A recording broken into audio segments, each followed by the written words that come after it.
بسم اللہ الرحمن الرحیم۔ قربانی کے جانور سے متعلق عیوب کے تفصیلی احکام بیان کرنے مقصود ہیں آج۔ اس سے پہلے ان عیوب کے متعلق حضرات فقہا کے اصولی اقوال اور عیب قلیل اور عیب کثیر کی تعریف میں جو فقہا کا اختلاف ہے، ان اصولوں کو ہم بیان کر چکے ہیں۔ اس جو اہل علم حضرات کے لیے اہم اور مفید ہوگا انشاءاللہ، انہی حضرات کی وجہ سے ہم نے اس کو ڈال دیا ہے۔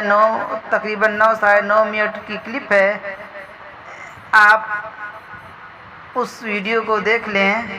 باقی اس ویڈیو میں اب انہی اصول کو مد نظر رکھتے ہوئے کچھ جزوی احکام بیان کرنے مقصود ہیں۔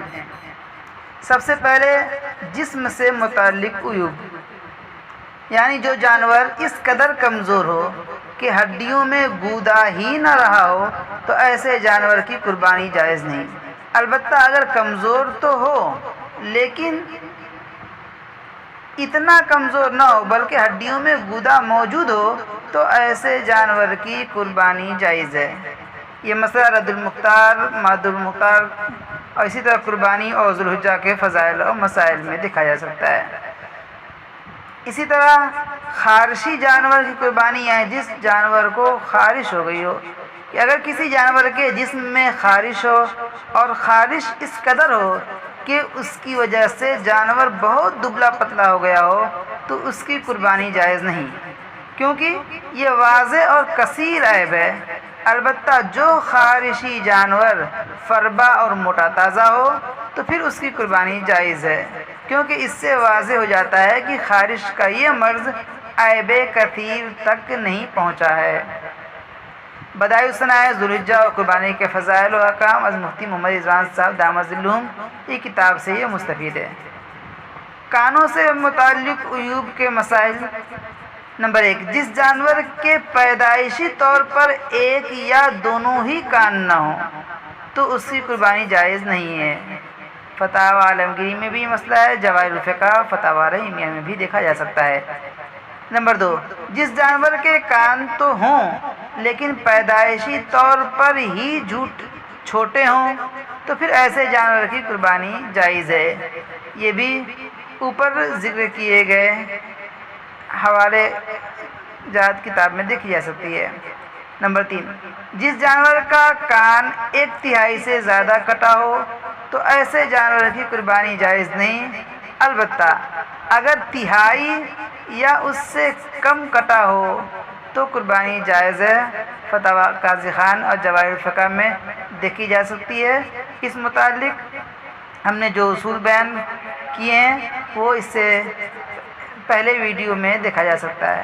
نمبر 4، جس جانور کا ایک کان یا دونوں کان لمبائی میں چیرے ہوئے ہوں یعنی پھٹے ہوئے ہوں یا سامنے کی طرف سے پھٹ گئے ہوں یا ان میں سوراخ ہوں یا پیچھے کی طرف سے پھٹے ہوں تو اس کی قربانی جائز ہے مگر بہتر نہیں ہے۔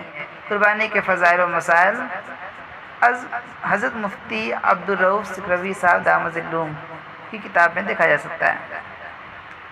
سینگوں سے متعلق عیوب کا حکم، کہ جس جانور کے پیدائشی طور پر ہی سینگ نہ ہوں یا سینگ چھوٹے ہوں یا سینگ ٹوٹ چکے ہوں لیکن جڑ سے نہ ٹوٹے ہوں تو ایسے جانور کی قربانی جائز ہے۔ البتہ اگر جڑ ہی سے اکھڑ جائیں تو پھر ایسے جانور کی قربانی جائز نہیں ہے۔ جڑ سے اکھڑ یعنی اس اکھڑنے کا اثر دماغ تک پہنچا ہو۔ یہ بھی فتاوی عالمگیری، امداد الفتاوی، فتاوی محمودیہ، فتاوی رحیمیہ، اصول فتاوی، تکملہ فتح الملہم، جواہر الفقہ وغیرہ میں موجود ہے یہ مسئلہ جزیات کے ساتھ۔ آنکھوں سے متعلق عیوب۔ نمبر 1، جو جانور اندھا ہو یا بالکل کانا ہو تو اس کی قربانی جائز نہیں، البحر الرائق رد المختار۔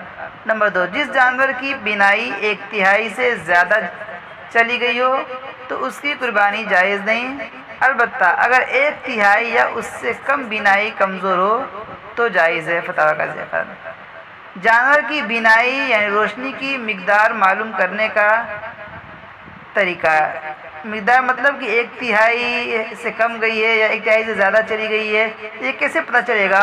تو اس کے معلوم کرنے کا ایک طریقہ یہ ہے کہ جانور کو کچھ وقت تک بھوکا رکھ کر پہلے عیبدار آنکھ پر کچھ باندھ کر دور سے چارہ دکھاتے ہوئے قریب لائیں، جہاں سے جانور کو نظر آئے وہاں نشان لگا دیں، پھر صحیح آنکھ کو باندھ کر یہی عمل دہرائیں، پھر دونوں کے فاصلوں کی نسبت معلوم کر لیں کہ کتنا فرق ہے۔ اگر فرق آدھا یا اس سے زائد ہے تو یہ اس بات کی علامت ہے کہ نصف یا اس سے زائد بینائی متاثر ہے، کمزور ہے، اور اگر فرق تہائی سے زائد ہے تو یہ اس بات کی علامت ہے کہ تہائی سے زائد بینائی متاثر ہے۔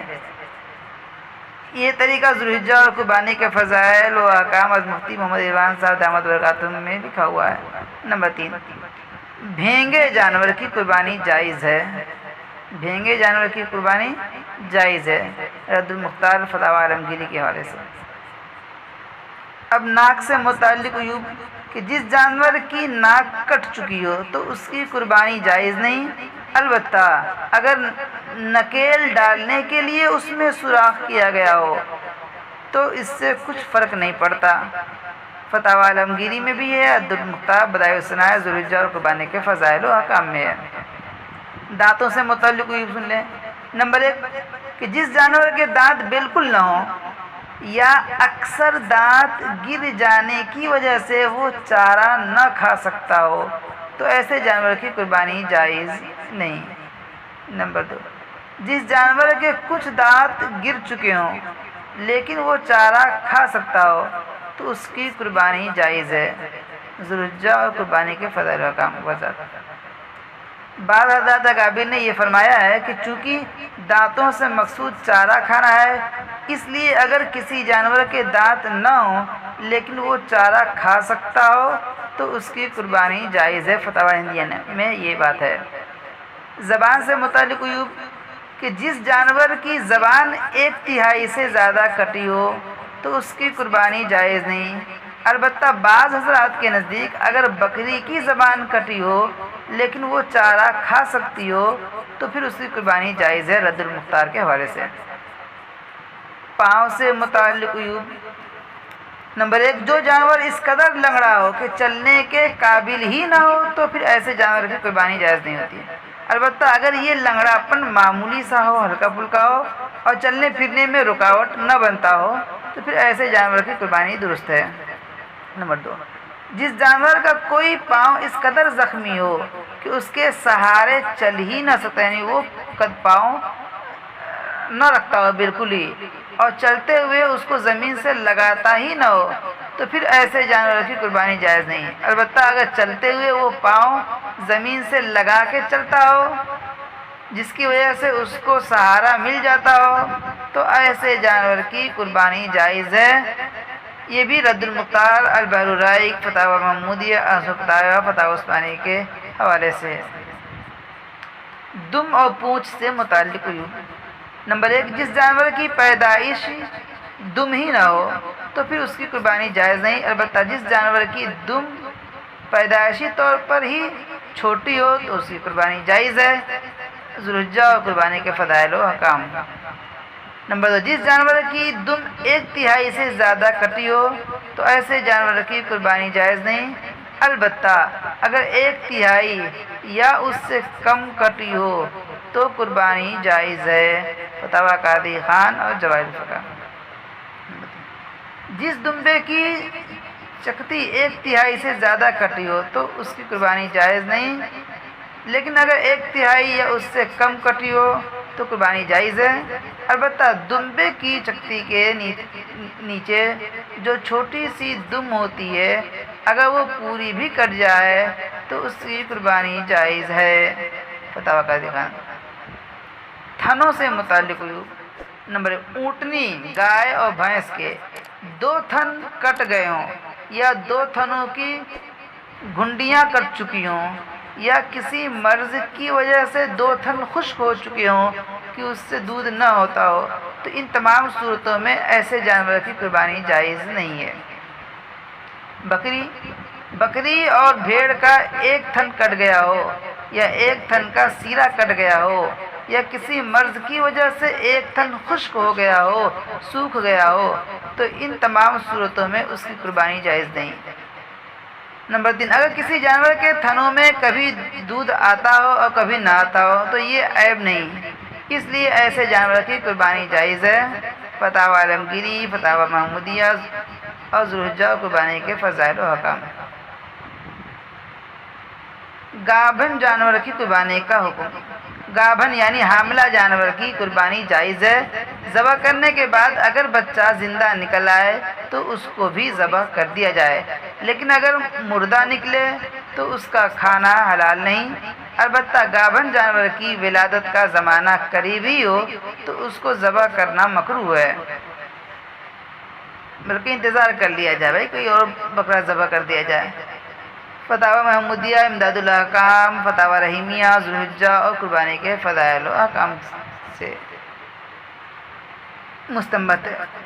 مسئلہ، جو جانور زیادہ عمر ہو جانے کی وجہ سے حاملہ نہ ہو سکتی ہو یا جس جانور کا حمل نہ ٹھہرتا ہو تو اس کی قربانی جائز ہے۔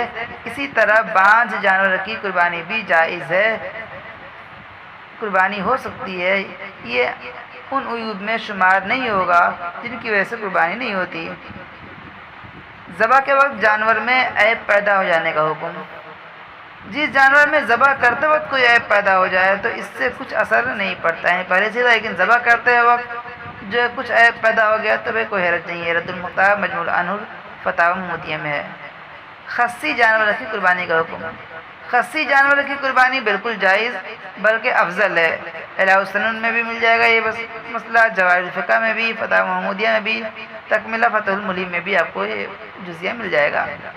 نمبر 2، جس جانور کا ایک کا پورا یعنی خصیہ نہ ہو تو اس کی بھی قربانی جائز ہے۔ جو جانور جفتی پر قادر نہ ہو اس کی قربانی کا حکم کیا ہے؟ تو جو جانور عمر رسیدہ ہونے یا آلۂ تناسل کٹ جانے یا کسی اور وجہ سے جفتی پر قادر نہ ہو تو اس کی قربانی بھی جائز ہے۔ تو یہ وہ سارے کچھ مسائل عیوب سے متعلق جو آپ کے سامنے پیش کر دیے گئے ہیں، امید ہے کہ آپ اس کو ذہن نشین رکھیں گے ہمیشہ۔ اللہ تعالیٰ عمل کی توفیق عطا فرمائے۔